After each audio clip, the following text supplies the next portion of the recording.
Welcome to another ep of Battle of the Bites, where we cook two similar dishes from scratch, then compare the two to see which one reigns supreme. To many Americans, there are few things more comforting than a classic down-home pot roast, and the same can probably be said for the French and Beef Bourguignon, or Boeuf Bourguignon. And yes, though they're different, these dishes could probably be cousins. Both hearty stews feature a tough cut of beef as the star of the show. They're rich, they're filling, and they basically embody the definition of comfort food.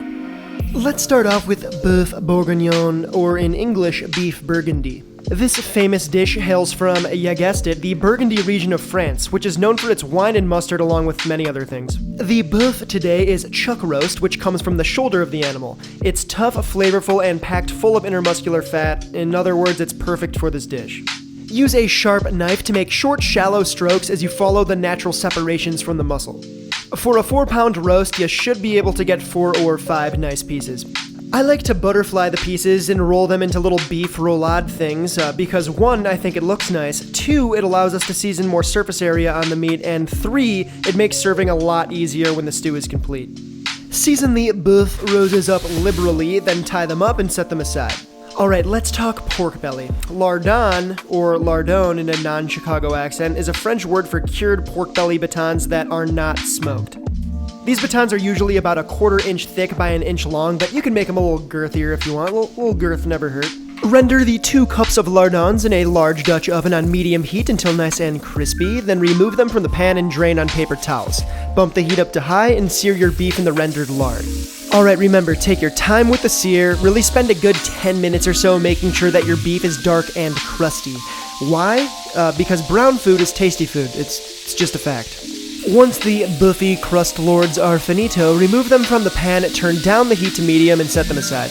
At this point, there's going to be a lot of leftover fat from the pork and the beef in the pan, so just pour some of that off, but reserve a tablespoon or 2. Slap in the 2 cups of diced onions and 1 cup of the carrots, then season with a pinch of salt and cook for 5 or 6 minutes, just until sweated and starting to take on color. Add the tablespoon of tomato paste and 3 cloves of minced garlic, then cook for 2 minutes more before adding 3 tablespoons of all-purpose flour and 1 teaspoon of sugar. Stir that around until the veg is completely coated by the flour, then deglaze with 2 cups of red wine, using your utensil to scrape that good off the bottom of the pan. I like to use a nice teeth-staining Cabernet for something like this, but really anything red and drinkable is going to get the job done. Bring everything back up to a simmer and let it bubble away for 5 minutes before adding 2 cups of beef stock, a tablespoon of fresh chopped thyme, and 2 bay leaves. Now pop the lid on that bad bois and set it aside because we are now going to get going on our good ol' Americano pot roast. Alright, so pot roast is really just a generic name that represents a dish consisting of a tough cut of beef in a viscous broth with cooked vegetables. This time around, I've decided to leave the chuck roast whole because pot roast isn't meant to be fussy. Season the beef on all sides, then lay it into a Dutch oven on high heat. There's really no need to add oil to the mix. The beef fat will render off nicely, adding enough fat to the pan to make sure it's seared. Once you've taken the time to make sure that the roast is browned all over, remove it from the pan and set it aside. Melt 3 tablespoons of unsalted butter in the pan, then it's in with 4 cups of julienned onions and a pinch of salt. Yes, I said 4 cups of onions. We want a nice jammy onion base for this pot roast, so don't be shy. Cook the onions down until browned and wilted, about 6 or 7 minutes. Next, add your tablespoon of tomato paste and 3 cloves of minced garlic, then cook that for about 2 more minutes. Once the onion-tomato paste mixture is caramelized, pour in 3 tablespoons of all-purpose flour and 2 tablespoons of ranch powder. The modern marvel of food science that is ranch powder. It doesn't get more American than this. It's really just a dried and spiced MSG flavor bomb. Yes, this is of course optional, but it really does bring a nice depth of umami to the pot roast, so if you can find some, I'd put it in. Stir the flour and ranch powder into the vegetables, then deglaze with 4 cups of beef stock. Bring that up to a simmer, then add the tablespoon of fresh thyme, 2 bay leaves, and 2 tablespoons of dark soy sauce. Dark soy sauce, not light soy sauce, dark soy sauce. It's thicker, more viscous, it's darker in color, it lends a great color to whatever you add it to, and it's less salty than light soy sauce, believe it or not. So, a couple tablespoons of this for color, and again, I keep saying it, but that depth of umami, right?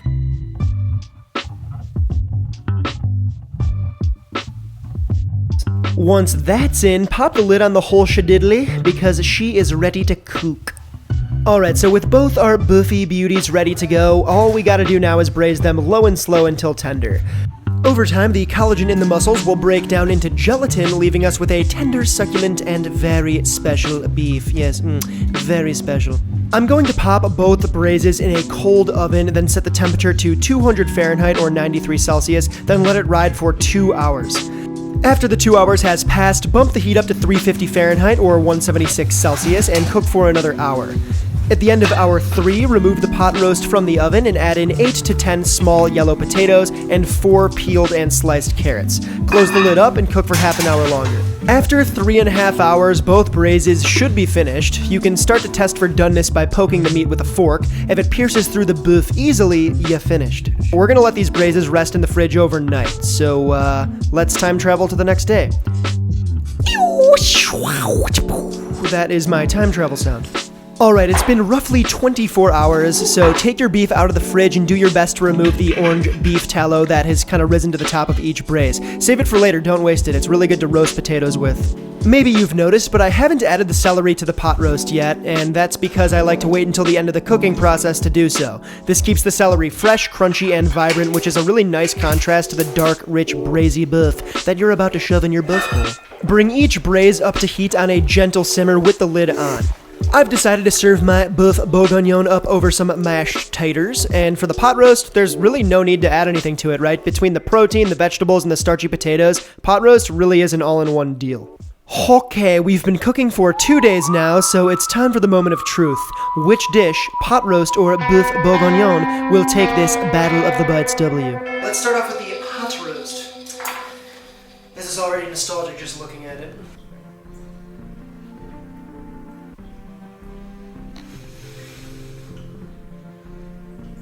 This brings me right back to the farm I didn't grow up on. I mean, it's straightforward, it's rich, it's matter of fact, it warms your very essence, your soul. I mean, you can't go wrong with it. And hilariously, that ranch powder makes a huge difference.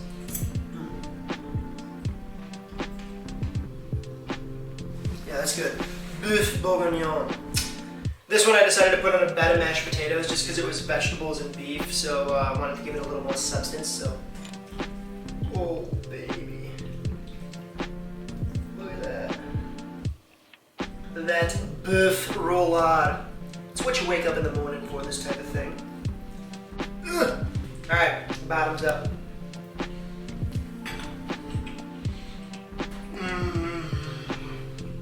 Damn.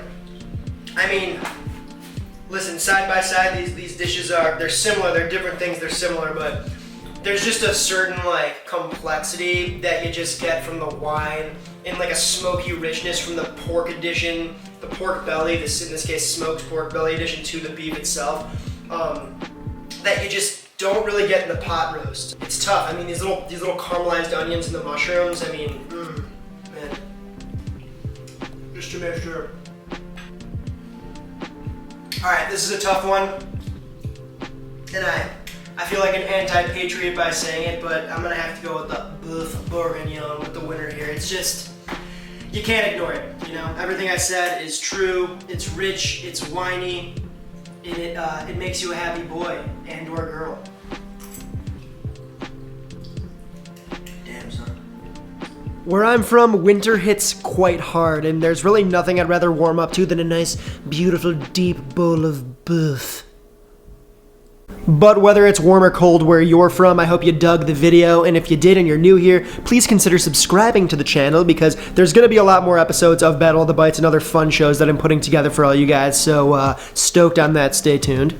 If you have any questions for me, leave them in the comments or shoot me a DM on Instagram. I do a lot of videos over on Instagram and TikTok, so also hit me up over there if you want, if you're into that sort of thing. And I shall see your beautiful omnivorous face next week.